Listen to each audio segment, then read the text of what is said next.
അഖിൽ, അവിടെ സ്വാഭാവികമായും സംസ്ഥാന സർക്കാരുകളെ സംബന്ധിച്ചിടത്തോളം ചില പരിമിതികളില്ലേ അഖിൽ? ഒരു പരിമിതിയില്ല, രാഷ്ട്രീയ നേട്ടം മാത്രമേ ഉള്ളൂ. അവർക്ക് വോട്ട് ബാങ്ക് വേണം. ശരി, ഞാൻ അഖിലിലേക്ക് പോകുന്നു. റൈറ്റ്, അഖിൽ പറയൂ. എന്ത് പരിമിതിയാണുള്ളത്? ഒരു സംസ്ഥാന സർക്കാരിന്റെ ഉത്തരവാദിത്വം എന്താണ്? ആ സംസ്ഥാന സർക്കാരിന്റെ ഉത്തരവാദിത്വം ക്രമസമാധാന നില കൃത്യമാക്കുക, അവിടെ പൊതുജനങ്ങൾക്ക് കൃത്യമായി ജീവിക്കാൻ പറ്റുന്ന സാഹചര്യം ഒരുക്കുക, ഇത്തരത്തിൽ വരുന്ന വിഘടനവാദ പ്രവർത്തനങ്ങളും തീവ്രവാദ പ്രവർത്തനങ്ങളും തടയുക എന്നുള്ളത് തന്നെയാണ് സംസ്ഥാന സർക്കാരിന്റെ ആഭ്യന്തര വകുപ്പ് ഞാൻ സൂചിപ്പിച്ചപ്പോൾ അതിനുശേഷം നമ്മൾ ഈ കൊലവിളി മുദ്രാവാക്യമൊക്കെ കേരളത്തിൽ കേട്ടതാണല്ലോ. ആ സമയത്തൊക്കെ കേസ് രജിസ്റ്റർ ചെയ്യുകയും നടപടിയുമായി മുന്നോട്ട് പോവുകയും ഒക്കെ ചെയ്തു. ഇതാ ഇപ്പോൾ ഈ വിചാരണ ഞാൻ നേരത്തെ സൂചിപ്പിച്ച ഒന്നാണ്. പിണറായി നടന്നിട്ടുള്ള മുഖ്യമന്ത്രിയുടെ മണ്ഡലത്തിൽ തന്നെയാണ്. അവിടെ നടന്ന വിചാരണയിൽ വളരെ പെട്ടെന്ന് തന്നെ 3 SDPI പ്രവർത്തകരാണ് അതിൽ അറസ്റ്റിലായിട്ടുള്ളത്. അങ്ങനെയുള്ള നടപടികളുമായി സംസ്ഥാന സർക്കാരും പോകുന്നുണ്ടല്ലോ. അല്ല, ഏതെങ്കിലും ഒരു കേസിൽ ആരെങ്കിലും അറസ്റ്റ് ചെയ്തുകൊണ്ട് മാത്രം ഈ പ്രശ്നങ്ങൾ തീരാൻ പോവുകയാണ്? നേരത്തെ ഇവിടെ സൂചിപ്പിച്ചു, 2022 PFI നിരോധിച്ച സമയം മുതലുള്ള കാര്യങ്ങൾ. ഇത് എത്രയോ കാലങ്ങളായിട്ട് ഞങ്ങൾ ഇത് പറഞ്ഞുകൊണ്ടിരിക്കുന്നതാണ്. കേരളത്തിലാണ് എന്താണ് ഇങ്ങനെ? കേരളത്തിൽ മാത്രം എന്താണ് ഇങ്ങനെ? ഇതൊരു ചോദ്യമല്ലേ? എന്തുകൊണ്ടാണ് കേരളത്തിൽ ഇത്രയും വളക്കൂറുള്ള? കേരളത്തിൽ മാത്രമെന്ന് നമുക്ക് പറയാനാവില്ല. രാജ്യവ്യാപകമായി 15 കേന്ദ്രങ്ങളിലടക്കമെന്ന് നടന്ന റെയ്ഡ് താങ്കൾ സൂചിപ്പിച്ചത് ശരിയാണ്. കേരളത്തിൽ ഇതിന്റെ ഒരു തട്ടകമായി മാറുന്നോ എന്ന സംശയം ഉയരുന്നുണ്ട്. അതിൽ ഞാൻ യോജിക്കുന്നു. അതിലേക്കാണ് ഞാൻ വരുന്നത്. രാജ്യത്ത് മുഴുവനും ഇത്തരത്തിലുള്ള വിഘടന പ്രവർത്തനങ്ങളും തീവ്രവാദ പ്രവർത്തനങ്ങളും ഒക്കെ നടക്കുന്നുണ്ട്. പക്ഷേ അറസ്റ്റ് ചെയ്യപ്പെടുന്ന മലയാളികൾ അത് എത്രത്തോളം വലുതാണ്, എത്രത്തോളം എണ്ണത്തിൽ കൂടുതലുണ്ട്? അത് ഈ കേരളത്തിന്റെ സർക്കാർ സംവിധാനം അവരെ സഹായിക്കുന്ന നിലപാടാണ്. സ്റ്റുഡിയോ വിഷയം വന്നു, നമുക്കറിയാം.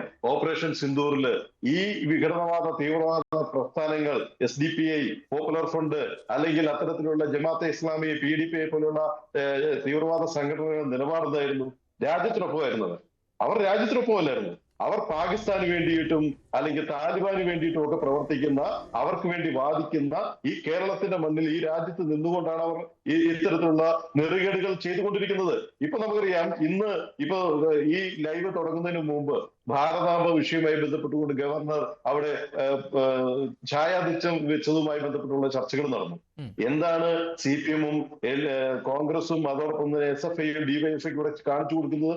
രാജ്യത്തിന്റെ ഇത്തരത്തിലുള്ള പ്രതീകങ്ങളെ, രാജ്യത്തിന്റെ സംസ്കാരങ്ങളെ, നമ്മുടെ നാടിന്റെ ബിംബങ്ങളെ, അതെല്ലാം ഇത്തരത്തിലുള്ള തീവ്രവാദ സംഘടനകൾക്കും അല്ലെങ്കിൽ ചില വിഭാഗങ്ങൾക്ക് വേണ്ടിയിട്ട് അവരെ പ്രീണിപ്പിക്കുവാൻ വേണ്ടി, അവരെ സന്തോഷിപ്പിക്കുവാൻ വേണ്ടി ഞങ്ങൾ നിങ്ങളുടെ കൂടെയാണ് എന്ന് കാണിക്കാൻ വേണ്ടിയിട്ടുള്ള നാടകങ്ങളാണ് ഇവിടെ നടന്നുകൊണ്ടിരിക്കുന്നത്. അതിന്റെ ഭാഗമായിട്ടാണ് ഈ ഭാരതാംബ വിഷയവും ഒക്കെ ഇവിടെ നടന്നുകൊണ്ടിരിക്കുന്നത്. നമ്മൾ ഇതെല്ലാം കൂട്ടി വായിക്കേണ്ട വിഷയങ്ങളാണ്.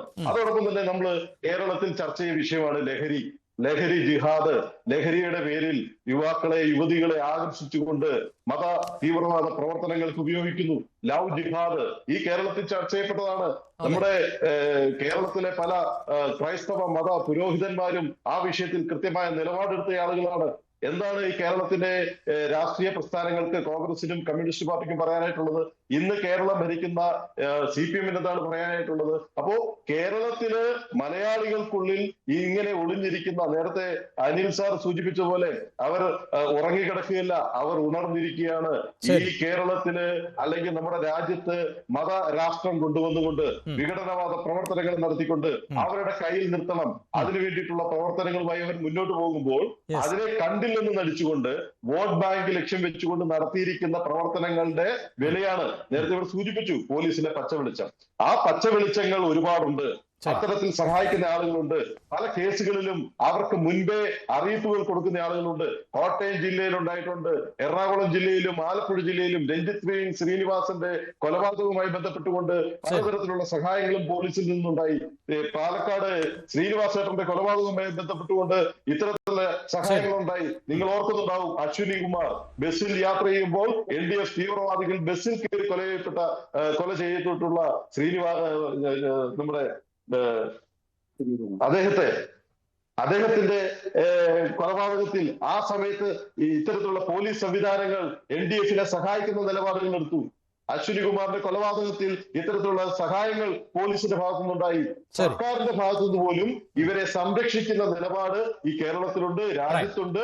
ഈ രാജ്യത്തെ തീവ്രവാദ പ്രസ്ഥാനങ്ങളെ നിലയ്ക്ക് നിർത്തുവാൻ NDA പോലെയുള്ള EDA പോലെയുള്ള കേന്ദ്രത്തിന്റെ ആഭ്യന്തര വകുപ്പ് വളരെ കൃത്യമായ നടപടികളുമായിട്ട് മുന്നോട്ട് പോവുകയാണ്.